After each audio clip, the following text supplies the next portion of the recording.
Welcome to the Cabral Concept, where board-certified naturopath and integrative health practitioner Dr. Stephen Cabral shares how he was diagnosed at the age of 17 with a life-altering illness and given no hope for recovery. It was only after studying and traveling all over the world did he discover how to combine ancient Ayurvedic healing practices with state-of-the-art naturopathic and functional medicine to fully rebalance the body and re-energize it with life. It's time to discover how to get well, lose weight, and finally feel alive again. And now, here's your host, Dr. Stephen Cabral.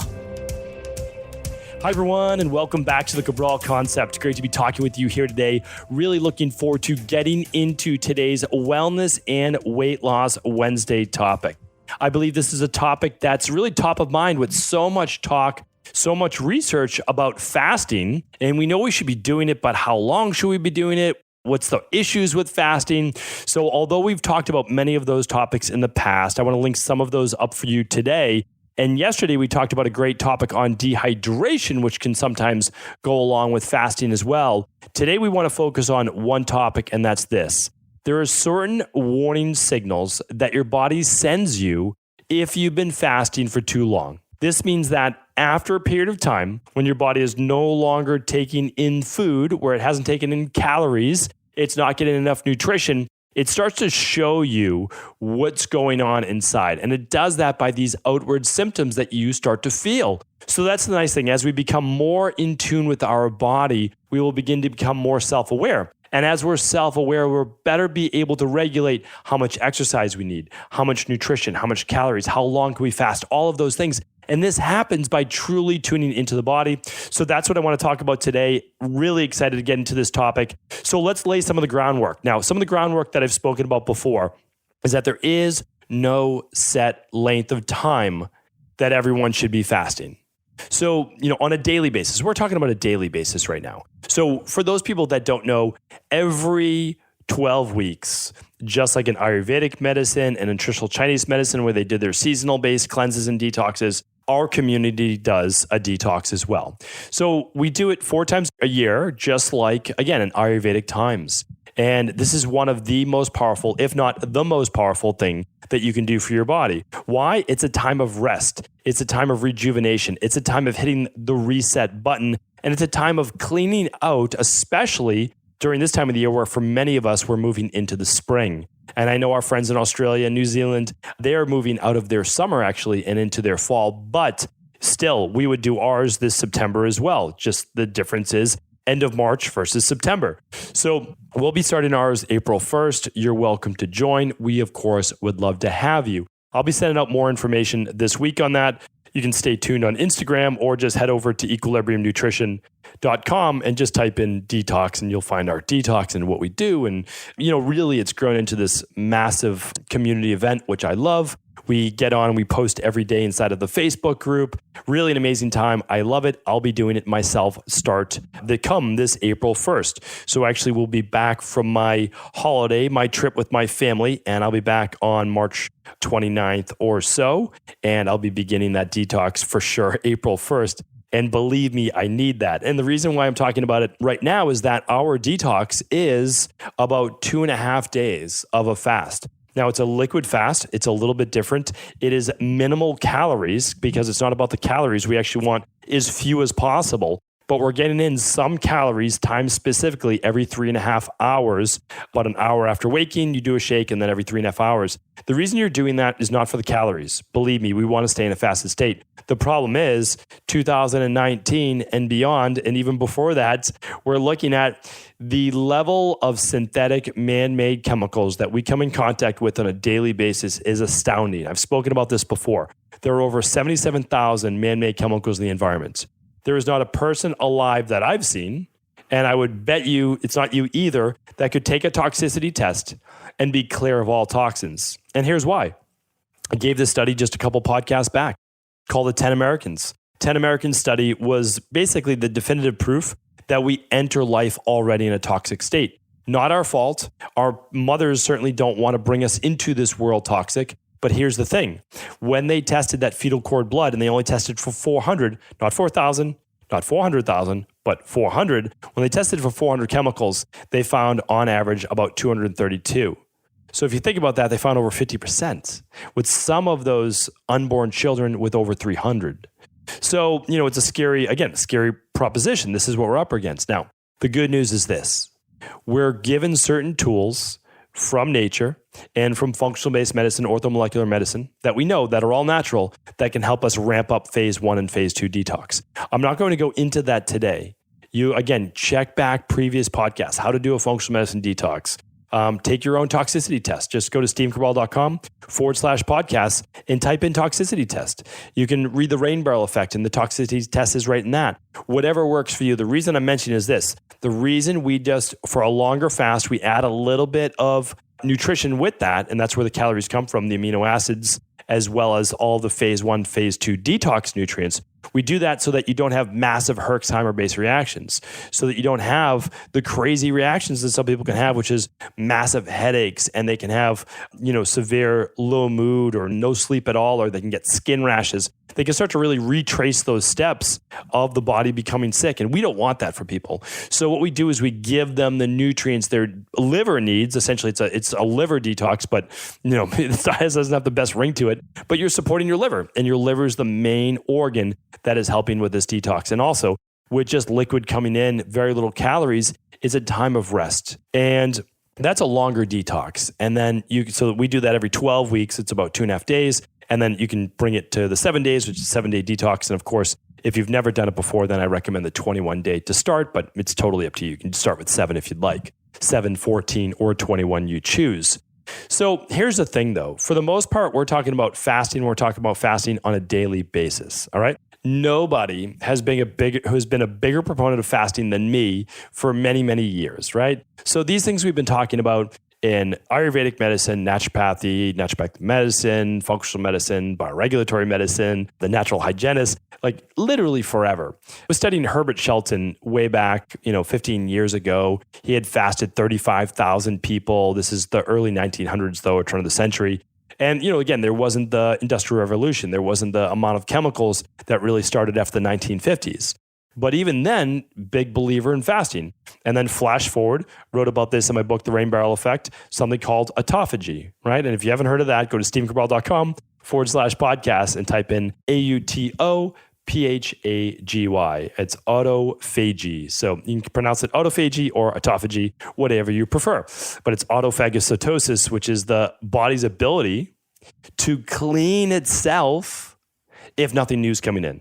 I always think of it, now there's so many different ways to look at it. I've always looked at it like Pac-Man, basically, or Pac-Woman, when you have that game that goes around and eats everything up. And that's essentially what a white blood cell is doing. And that it's cleaning up our body if it doesn't take on new things. Well, that won the Nobel Prize in Medicine in 2016 in oncology. So this is some serious research. Now that takes place though, for the most part, around that 18-hour mark or so. But again, it's happening all the time. Don't think that it's not, but not to the degree until we fast for a longer period of time. Here's the problem, though, and this is why I want to go over today. In our Western-based mindset, we have, if it's good for one, it must be good for everyone mentality.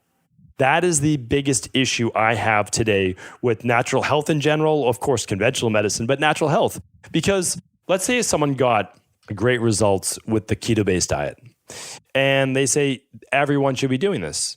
But, the guy, let's say, who's promoting it is 28 years old, eats pretty well, gets enough sleep, and they're promoting it for everyone. And that's the, 58-year-old woman as well who has low thyroid-based issues, autoimmune, intestinal permeability, candida overgrowth, and it's supposed to be good for her too. So that's the issue I have. It's not that I don't see the merit in all of these things, because I do.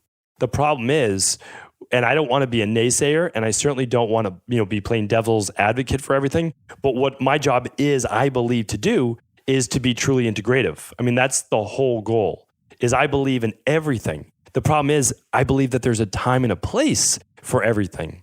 And so it shouldn't be fasting for a full day for every person and just doing one meal per day. We had the Warriors diet many, many years ago. And I know the author, and the author is very brilliant and all those things. So there's nothing against that. But not everybody should be doing one meal a day. And I would say for the most part, most people shouldn't be doing one meal a day. And a lot of time, what's very popular as well is fasting until lunch. Well, I'm about to teach this in a few months in our basically metabolic based course and all of that. I don't want to reveal too much about that yet. And I don't have a problem with that either. But in Ayurvedic times, you fasted a lot of times 16 hours per day, but it was never until lunch. And so again, I don't have a problem with that. I don't want you to think that I have a problem with people coaching people to fast until lunch. I do not. What I'm saying is that works for a lot of people, and there's nothing wrong with trying it. There's nothing wrong with that. And you get to see your results, and I'll talk about it at the end, how you get to prove to yourself if it's the proper methodology for you or not. But what I want to say is that everybody should be fasting on a daily basis. It's simply how long you should be fasting. That's what's in question.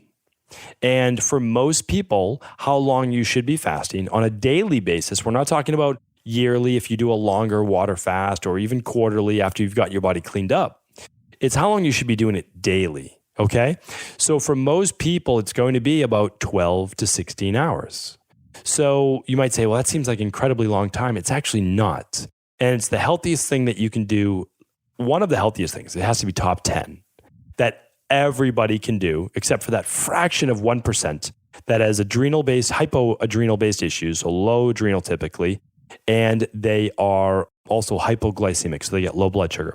Those people might need a little bit of a snack before bed, typically something that's going to help with their blood sugar, which might mean that it's a protein and fat or just a higher protein-based snack. So very small fraction of the population, and those people should be able to heal that within 12 to 16 weeks and then be able to fast 2 to 3 hours before going to bed. Meaning like if you eat dinner at 6 and you go to bed at 10, well, you've already fasted then for 4 hours. Let's say most people, they don't finish their food until 7 p.m. Great.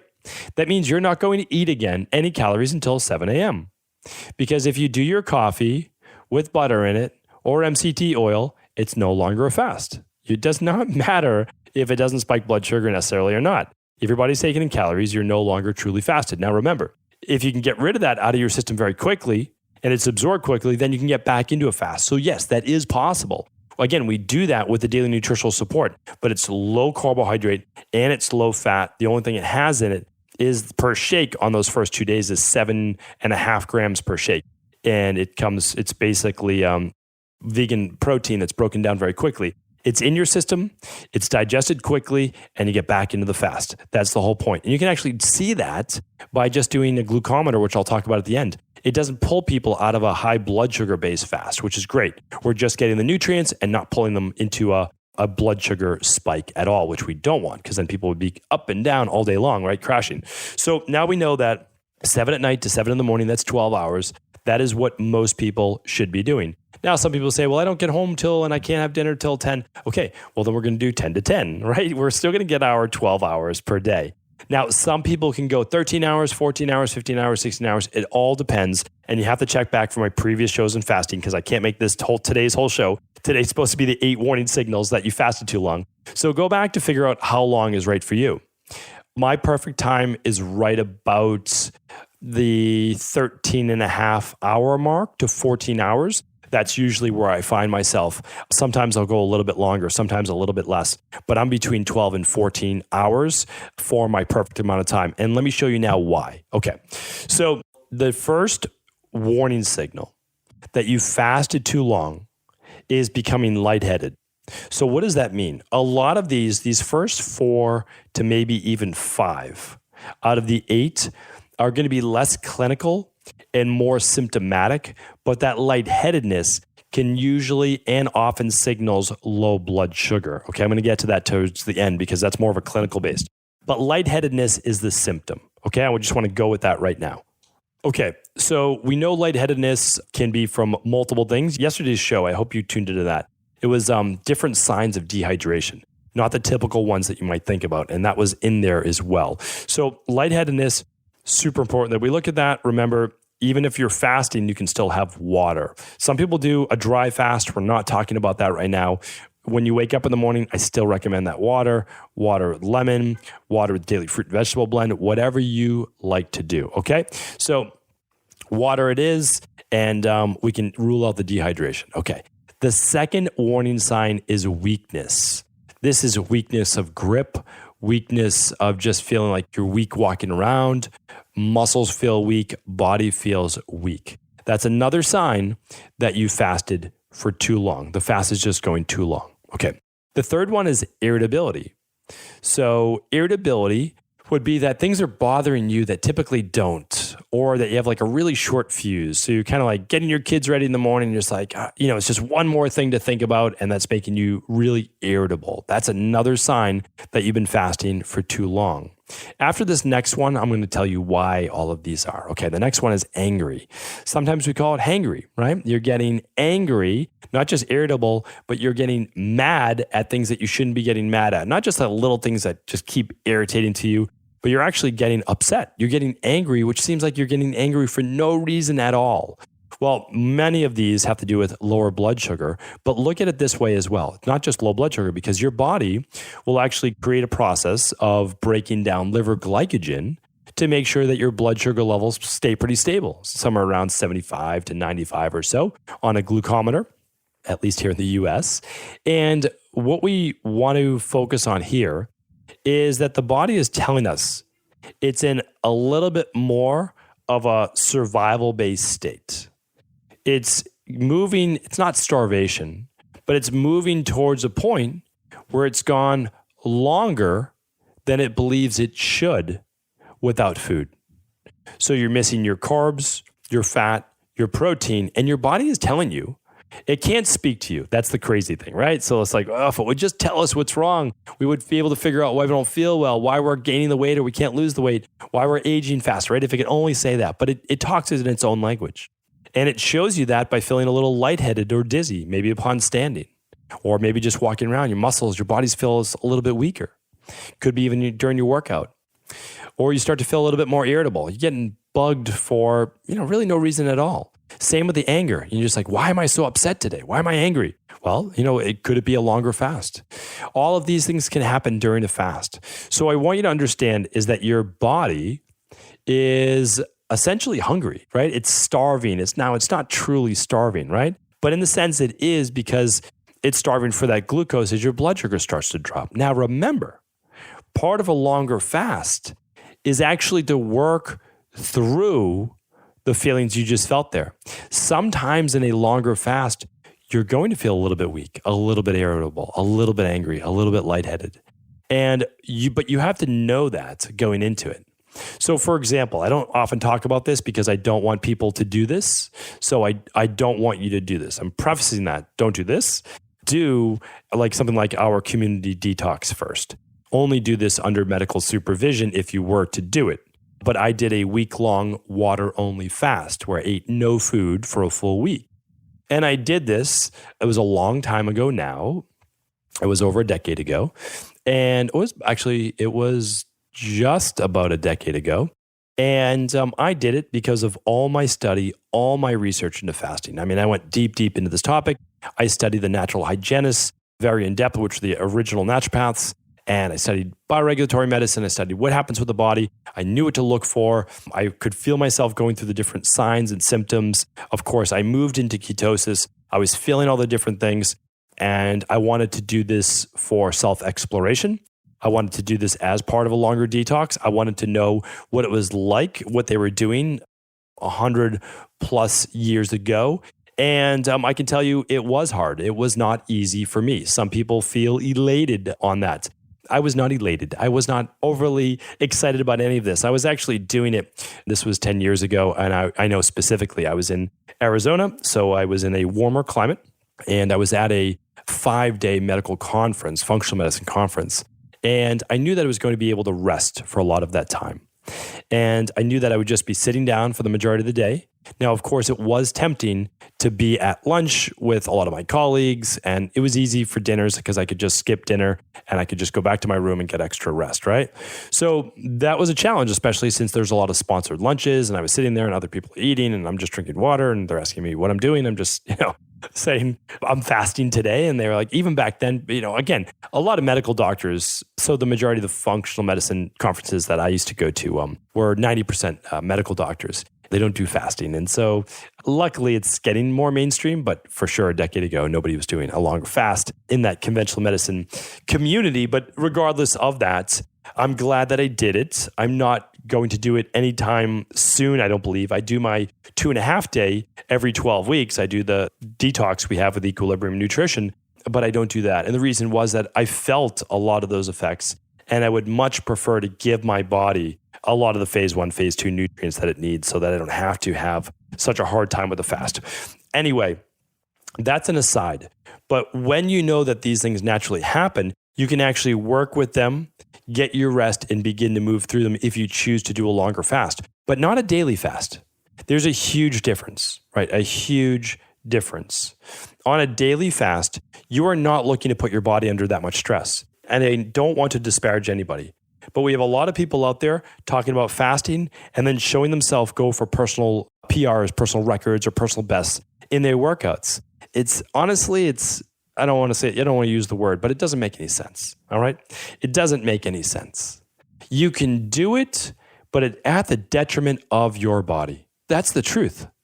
You're not supposed to crush your body. Just because the organism that we've been given to move through this life allows us to do it does not mean that it's the right choice or the healthy choice. When you are pushing yourself to an extreme and fasting at the same time, you're moving into a greater catabolic state. Will your body keep up? Absolutely. At the detriment of itself by increasing catecholamines, stress hormones, by increasing potentially cortisol, by potentially downregulating other hormones, by potentially downregulating your immune system. So, this is extremely important, by potentially using your own muscle tissue for fuel. It's not a good idea. Be very careful who you listen to. Again, I don't want to ever disparage anyone, but that is not smart. That is not a smart thing to teach people, okay? And I know that we're in like a gung-ho culture where it was like, hey, if we can do it, let's really push ourselves, but you'll regret it over time. You'll start to see yourself age at just a much faster rate, okay? Not a great idea. All right, number 5 is this, apathy or apathetic. You start to just have lower mood, or you just kind of like are in a haze. You don't really care about too much. That's number 5. So I want you to realize this. If you start to feel these things, the lightheadedness, the weakness, the irritability, the anger, the apathy, not on a daily basis, like you don't push through that on a daily basis, that's your time to say, okay, good. Now it's time to eat. That's it. Or hopefully you can catch it a little bit before because you begin to understand your body. I just know that at a certain time every morning, I've already started to get into my work day. My body needs fuel. That's the way that it is. I operate at a high pace. If I sat around and I meditated in the morning and I did some light hatha yoga, I had just a little bit of tea, and I just relaxed, I could fast longer. And that goes for you too. If you ease into your day, you can fast longer as well. So just think about that. Again, I've done previous podcasts, so I'd love you to check those out. All right, let's see. Number 6 is a weak pulse. For people that are fasting for too long and becoming weaker, their pulse can actually become weaker as well.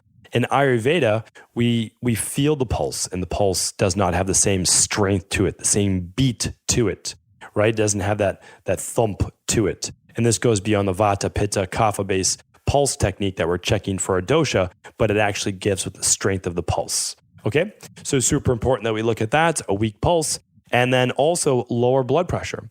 So that's why fasting is so phenomenal. And we do recommend longer fasts for those people with high blood pressure. We will have them typically fast for a longer period of time if this is a big one, it does not spike stress hormones. Because if it does, well, then it does not make sense.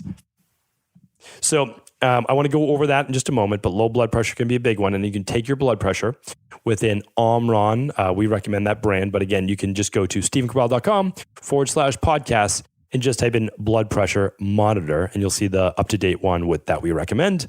There's also a podcast called How to Build Your Own Doctor's Office or Create Your Own Doctor's Office, and you'll find that on that show too.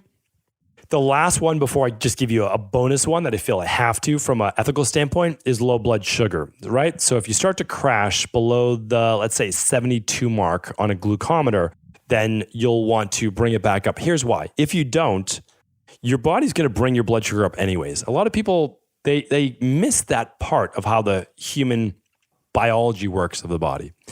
So if your blood sugar drops, your body doesn't allow it to just keep going down and down and down and down. It doesn't. It has reserves. It has reserves in your liver. And for everyone who says, well, I depleted my liver reserves because I'm trying to get in ketosis. Yeah, that's fine. I agree, right? So you might start to produce more ketones. And I just taught this whole lesson in the Integrative Health Practitioner course. But then at some point, if you're actually in more of a higher stress state, your body's not going to use ketones alone, even if you're in ketosis. It's going to create glucose when it needs glucose. That's the misnomer, is like that you don't use it. Well, you do, especially for all the people eating red meat and a lot of protein on a keto-based diet. You're producing glucose just from that. So just news flash right there. I want to put that out to people because you are. And then the other part is that your body will just break down muscle tissue. And you don't want to do that because then you start to lower metabolism, which nobody wants. So if you start to drop low blood sugar, or if you're even low blood sugar upon waking, well, then for you, of course, we'll want to work on this type of hypoglycemia, but you'll want to eat within a half hour of waking up. And that's why it's different for every single person, right? So let's look at it that way.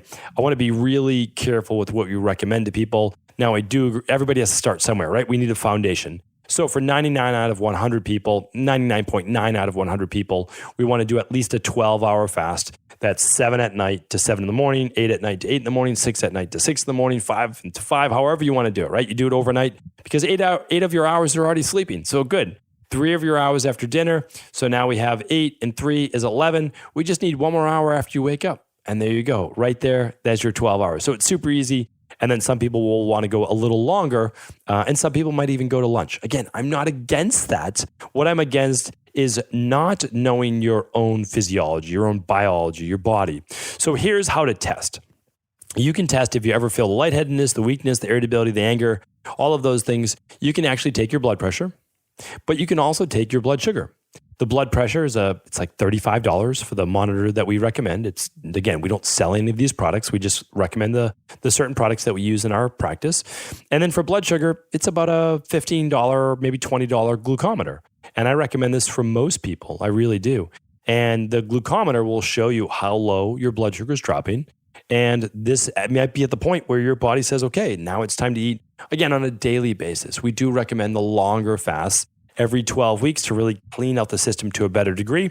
And the last part is that you can really take control of your health. You can take your blood pressure. You can take your blood sugar, a couple other things right on if you want to get an oximeter, you'll look at your pulse, which is great. And you'll look at your oxygen. So your pulse ideally is in the 50s and 60s. If it starts dropping into low 50s and below, that might be a sign that the body's in a weakened state, possible. Again, I know that some people's pulse goes a little bit lower, but we'll talk about that on a future show.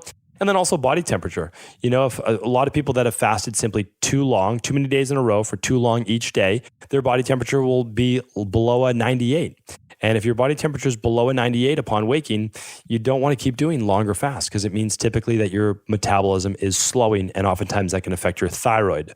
The very best test that you could do is if you're typically fasting for a longer period of time, just give yourself the data. Run a thyroid adrenal hormone test. If you run a thyroid adrenal hormone test, which is literally the best test to show you your cortisol levels, if they're spiking, it will show you your thyroid levels, free T4, free T3, TSH, TPO antibodies for an autoimmune-based issue. It will show you your estrogen levels and progesterone levels. Progesterone, by the way, can drop under fasted states. It will show your testosterone. It will show your DHA, which can often drop as well under fasted states. It will show your vitamin D levels, which is just a nice bonus add-on. And it will show your insulin levels and your hemoglobin A1C, which looks at overall blood sugar over that 90-day period of time. So it's a really remarkable test. It's absolutely amazing. And of course, you can run that with your integrative health practitioner, or you can run that with a really knowledgeable hormone-based functional medicine doctor, or you can simply take the test right at home by purchasing that at equilibriumnutrition.com.